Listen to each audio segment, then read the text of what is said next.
Thank you. And thank you, Liam, for your invitation to come to Kilkenny again. Kilkenny is an important place for me. I was here.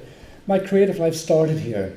I had my BA, I left college in Belfast, and I came straight here to work at the Kilkenny Design Workshops, as it was in those days. And over the years, Kilkenny has remained important to me, an inspiration. The place, the heritage, and the hurling have stayed with me over that long period of time. I want to start today by introducing you to a little object, a little form, and an idea, really. And this I call a keeper. And it's a clay object that contains not just tea bags or the practical things, but it represents a little bit about the idea that I've got on my screen at the moment. The way that function changes, the way that we react to objects that do particular things. This is intended to store your ideas, to kind of keep things that you want to keep safe, to store your secrets, to keep them safe. So what I'm going to do, I'm going to pass it around. Now, this is the 100 megabyte version, so there's a lot of space in here. You can put some stuff into it if you want to, and I promise you at the end of it, I won't publish any of it, for sure. So, that might be... Is that working? That might be a wee bit will come to it, because I can see the screen. Ceramicists and potters like me, we share the knowledge of brokenness. So as I pass this around, I'm not too worried that anything's going to happen to it, because I know there's enough knowledge here in the room to help me patch it back together again a bit later on. So moving on, my talk today is probably going to flit around several areas, but it's got three main themes attached to it. One of them is about pots, the other one is about people, and the third is about place. And I'm not an archaeologist, of course. I'm a ceramicist, I'm an artist, and I'm a maker. I use clay, I use porcelain, which is a bit more refined than the stuff that archaeologists spend a lot of their time working with. I use fire, and I use my kiln to produce objects which I hope contain every essence of their making and their idea at the end of it. The fact that nothing is hidden, nothing is disguised, there are no layers of glaze or colour added to them. I use just one clay, I use one single colouring material, and I use one firing as an attempt to reach the essence of the forms that I'm making. Now, I'm not an archaeologist, I said, but I think I call myself a consumer of archaeologists, of the work of archaeologists. I visit museums and sites, I look at things. Many of the pictures that I'm going to show you now will have my face reflected in the glass cases surrounding the objects. And I began to look at work from prehistory almost as an antidote to much of the contemporary work that I was working amongst at that particular time. The fact that craft art, contemporary art, has become attached so much to ideas of style and fashion, and I was interested far more in the essence of form. And I was looking at these objects as a way of, first of all, looking at the form itself, the way it was constructed, the way it was made, looking at the finger marks that made it, looking at the basic elemental construction of these things, but also being very aware of how these forms were taking me to different places, the stories that they were generating, the things that I was making up about them. They connected me with people, they connected me with places, with time, with use, with usefulness, the way that things have changed through millennia, but also, in some ways, the things that have stayed the same. Pots have been important in times. They've been important in this life as daily objects. They've been important also in the lives beyond this one. They contain a spiritual and an elemental factor that I think somehow has been gradually eroded and lost through time.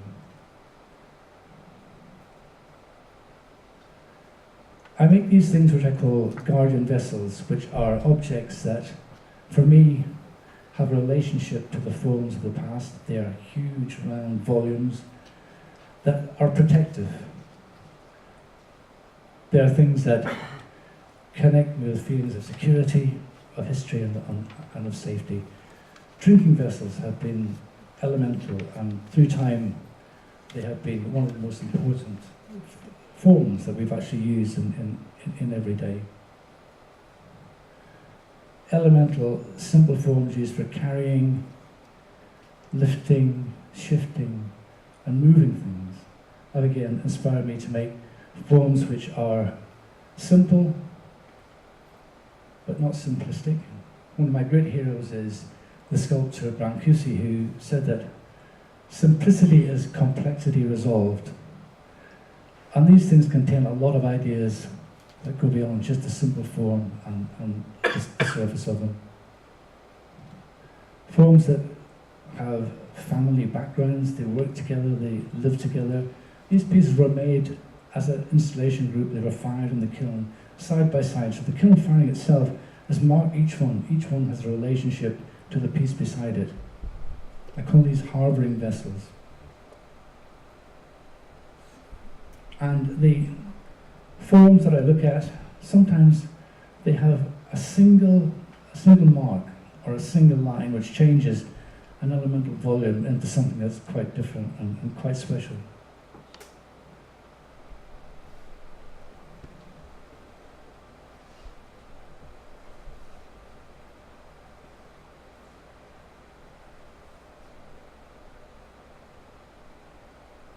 Now, like most contemporary makers, I live in a world that connects to the public through galleries, through museums, and through kind of intermediaries, if you like, places where we put work, where people come and visit it or not. I work with Sarah, my wife, who's a curator, and we have spent a lot of time trying to find alternative venues, places where we can take our work or show our work that kind of connects more directly with people. And our first project was to use this idea, this concept of home. First of all, as a gallery, as a place to show work, that brought people into our world rather than us taking work to them outside. The idea that the house was a place where we could use the spaces within it as inspiration for forms and ideas. These were the guardian vessels perched on the mantelpiece, normally where the family photographs would be, but they were there looking at us, looking out for us, guarding us. We live in a place that looks out onto the sea, and there's a view of the sea right from most of the windows in the front of the house. We can see the horizon from the bedroom window, and the idea was that we built a shelf right around the room which lined up with the horizon, and we kind of used that to arrange the pots in different kind of combinations. And we invited people to come there. We opened the place to the public, and these are a couple of German ladies who happened to be on a coach tour to the village at the time. And I can tell you, it's quite tricky to entice people into your bedroom, to sit on your bed with the object of looking at a few pots out the window. But I think of all the things that we did, it was the first thing which connected was the idea that people want to see things in special places. They want to connect with the thing, the form, the object, the stories behind it, and the way that people live with these forms. These were two women from, I think, Hamburg, and they walked in literally from a coach tour in the village, and they bought the largest piece that we had on display at the time. Now, I come from the north coast of Ireland. I come from near the Giant's Causeway. My family were fishermen and they were sailors. And through my working life, I've moved away from there. I've moved to places as far from the sea as you can imagine. I moved to Belfast, to Kilkenny, to Armagh, to England, and eventually, through a series of kind of decisions, both good and bad, ended up in Cornwall, in the most remote part of the British Isles, as far away from where I started out, as you can imagine, but on another sea coast. And I went there and connected again with that history of the sea and place and fishing and community, and decided that we wanted to kind of do something which would bring together those ideas and that place in that time. And we approached the council in St Ives, Cornwall, to see if we could use 3 very iconic sites within the town that would connect with the fishing industry. There were 2 of the fishermen's chapels that were part of the town, and the third one was one of the fishermen's lodges, a very unique part of the heritage of St Ives. St Ives now a tourist town and an artist town, once an industrial place and one of the biggest fishing ports in the British Isles. Now sadly in decline, but still there are the remains of all of that and the history of that. So one of the sites was a tiny chapel called St Nicholas on the headland looking over St Ives Bay. The connection with the people there, the fishermen, and the stories that they still tell. And this place, which is called the Rose Lodge, this was one of 3 sites in the town by the harbour, still existing, where fishermen waited. And fishermen do a lot of waiting, as you can imagine. They're waiting for tides, waiting for fish, waiting for all sorts of things. Over years, they've become almost local museums, collections of artifacts, photographs brought there by people over time. And I used these places to put and to install work of different sorts. The fishermen's lodges were strictly teetotal. No drinking, no swearing. You could chew tobacco and spit in a bucket, and you could make tea. And I think that was the kind of the sum total of the pleasures allowed within them. But I wanted to make something that would connect with these guys who were not refined people by any means. They weren't concerned about delicacy or beauty. I made them a series of teacups, and I imagined them and envisioned them when the circumstance would happen in St Ives when the poachers were seen in the bay. There was a watchman on the cliff who shouted and gave a signal, which was a signal for the ships and the boats to kind of leave the harbour. And I imagined that pile up after waiting for these guys, piled the cups and then they left and then they moved on. And the idea of the place was that it connected me with my history, with my background, with the fact that I was brought up in a place where in the wintertime my father would mend lobster pots in the kitchen, hitching one end onto the Aga handle, my mother cursing furiously at him for getting in the way. These objects were still there, the kind of net needles, the oars, the things that I kind of grew up with as a child. And taking work like that into a place which has its connection with people in this way is, I think, challenging in one way, because it's easy to put work into a gallery. The people who go there know what to expect. When you put work into a chapel where someone has come to look out the window, they will say, "Who put that bloody pot in front of the window?" They're trying to see it. Or other amazing conversations. I can remember a woman holding this is cradle form, holding this pot for 5 minutes with her arms around it. And when I talked to her, she said, "Okay, I used to come here for 30 years with my mum, who passed away. And this vessel, this object, gave her a container for those feelings, for that particular moment and that time."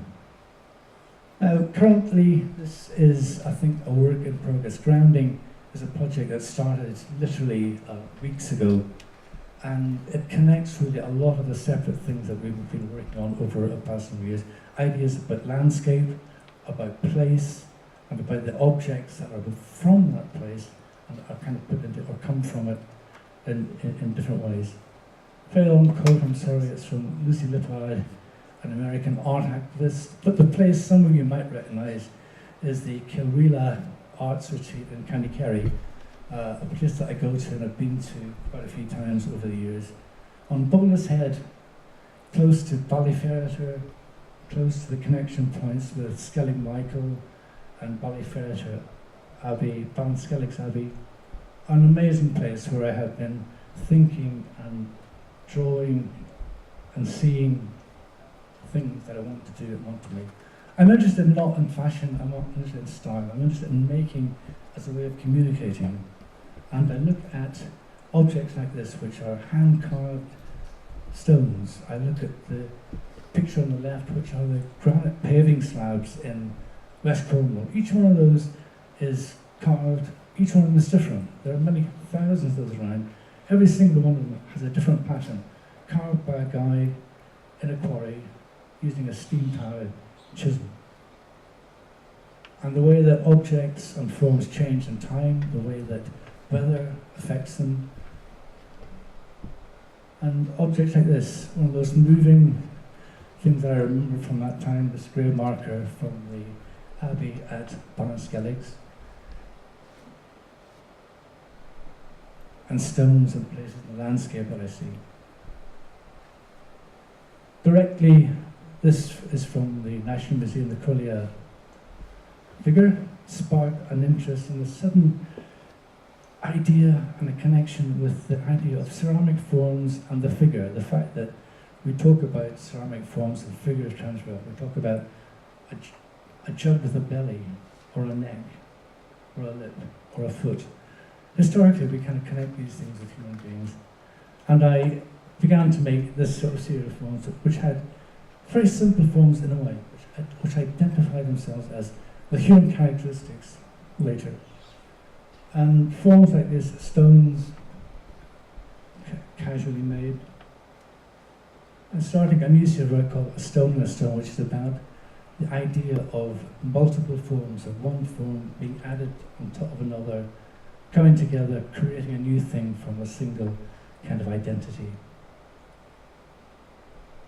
And this statement from Seamus Heaney, who comes from the world where I come from, whose voice has always resonated, which always kind of sounds true. The idea of spirit, not in a religious sense, but in a way that adds to forms which are not material.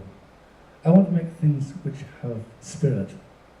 I want to make forms which add something to our lives and which are not about fashion and not about style.